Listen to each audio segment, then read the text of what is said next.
ඔන්න යාළුවනේ එහෙනම් අපි අද බෝගොඩ පාලම බලන්න තමයි යන්නේ.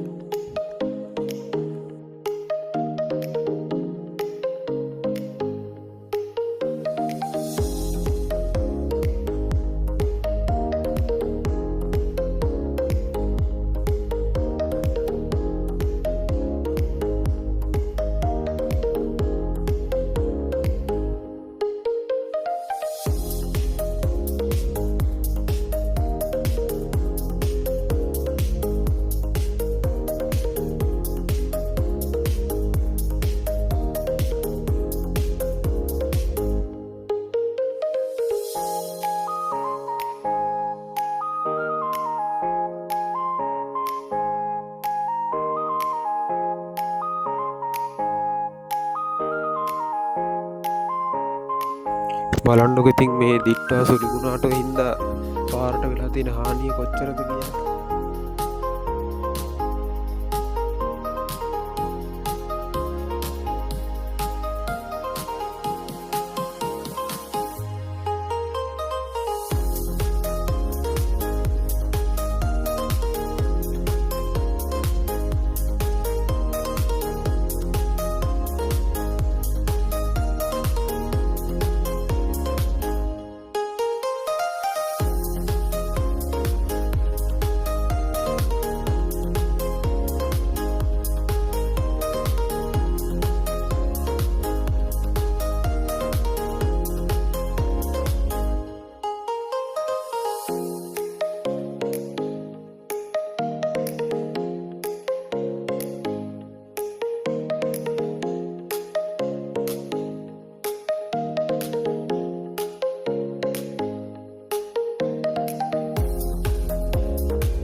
ඔන්න ඉතින් බලන්නකෝ අපේ රජමාවතේ තියෙන ලස්සන කොහොමද කියලා. පාර කොච්චර ලස්සනද. ඔයාලත් ඇවිල්ලා බලලා යන්න මේ පැත්තේ. පට්ටම ලස්සනයි.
යාළුවනේ මෙතනින් දකුණට දැම්මොත් ඔයාලට ඇටම්පිටිය නගරය වෙත ළඟා වෙන්න පුළුවන්.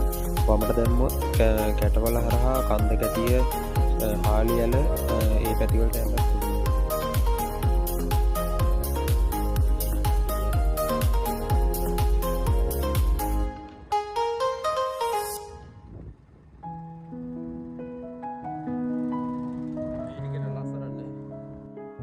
ඔන්න අපි දැන් බෝගොඩ රජමහා විහාරයට යන පාරට දාලා තියෙන්නේ. මේ පාරේ පල්ලෙහාටම යන්න ඕනේ රජමහා විහාරය තියෙන තැනට.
ඔන්න ඉතින් අපි බෝගොඩ පුරාණ රජමහා විහාරයට ආවා.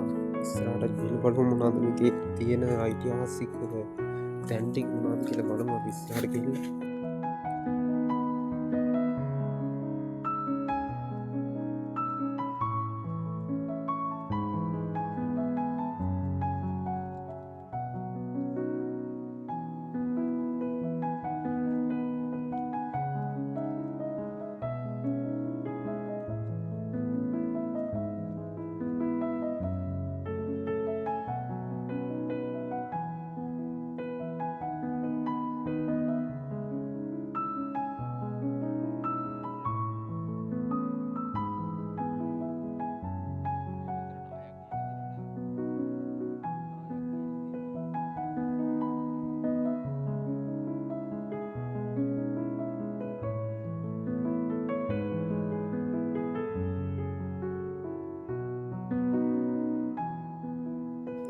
යාළුවනේ මේ රජමහා විහාරයේ වළගම්බා රජු සමයේ ඉදිකරපු එකක්.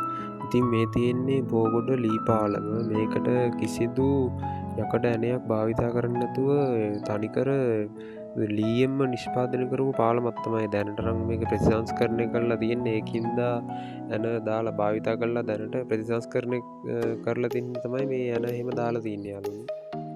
නැත්නම් මේක ඉස්සර තිබ්බේ තනිකර ලී වලින්ම තමයි හදලා තිබ්බේ. බලන්න ඉස්සර තිබ්බ කැටයන් වල ඒ කියන්නේ තාක්ෂණය කොහොමද කියලා බලමු.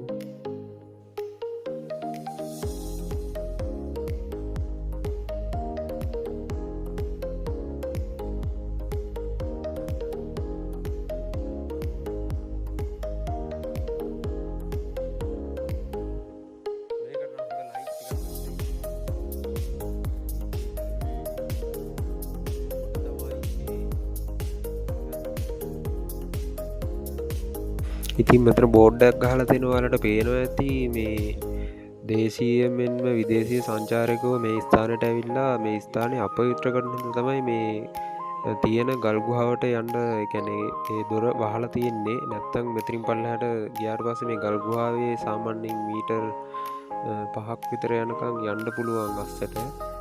මේ මෙතන ඇවිල්ලා ඉතින් ඔයාලා පිරිසිදුව තබා ගන්න ඕනේ. මේවා ඉතින් පෞරාණික ස්ථාන. ඔන්න එහෙනම් ඉතින් අපි දැන් ගෙදර යන්න පිටත් වෙනවා. මේ අපි යන්නේ හලාබ කැටවල පාරේ. පහලට හලාප පාලම දිසර තමයි යන්නේ.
ඉතින් බලන්ඩ යාලුනේ මෙතනත් මේ පාර දිට්වා සුලිකුණාට හින්දා නායක් ගිල්ලා මේ නාය උඩින්තය පාර හදල දන්නේ.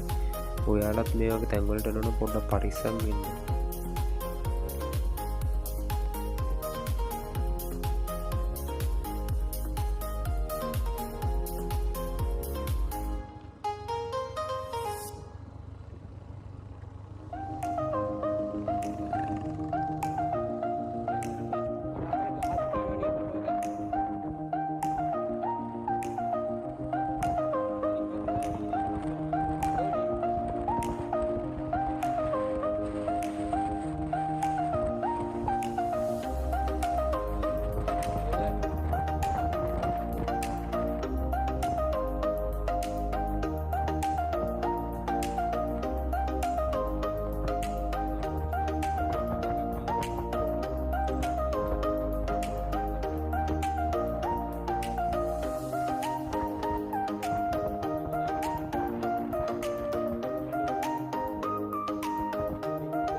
ඔන්න ඉතින්ම මුලින් කිව්වගේ අපි මෙතනින් ඒගැන්නේ ඔයාලා මස් පන්න පැත්තිෙන් වගේ නොනම් දකුණට දාන්න ඕනි. නැත්තං කැටවල පැත්තිෙනවනම් වමට දාන්න මෙතරින් එදාමුව හලාබ යකට පාලම් බරන්නන්න පුළුවන් යාලුනේ. මේ යකට පාලම වසර 300කට වඩා පැරණි පාලමක්. ඒ ගැන මේක දැන්නම් ලී මේ එහෙම කඳන් දිරලා තියෙන්නේ කට්ටි මේ බලධාරීන්ගේ අවධානය තව යොමු වෙලා නැහැ මේ පාලම හදන්න. ඔයාලත් මේ පාලමේ ඇති පරිස්සමින් තැනින් තැනින් ලී දිරලා තියෙන්නේ. නොපුරුදු කෙනෙක් නම් වාහනයක් දාන්න එපා මේ පාලමෙන්. මොකද යන්න අමාරුයි. 3 wheel රථ එහෙමනම් දාන්න මේවා යාළුවනේ. පාලමේ තැන තැන ඒ කඳන් දිරලා තියෙන්නේ. ඔයාලට ටයරයක් කියමු ගියොත් ආයේ එන ගේමක් ගහන්න වෙනවා මෙතනින් ගොඩ එන්න. ඒකින්ද හැමදේම පරිස්සමින්. අනිත් එක මේක තියන ආන්න යන්න එපා යාළුවනේ. මේක තියෙන වලවල් එන යටයි. ඒකින්ද පරිස්සමින්.